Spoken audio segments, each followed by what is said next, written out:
কাতারের রাজধানী দোহা আল খিচা শহরে দুর্ঘটনায় প্রাণ হারালো 250 জন প্রবাসী বাংলাদেশি।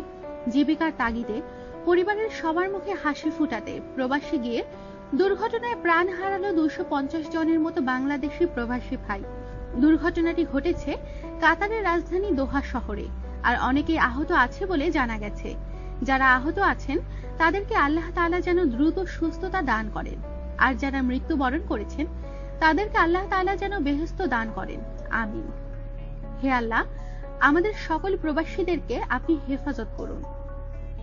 আমাদের সাথেই থাকুন, সাবস্ক্রাইব করুন।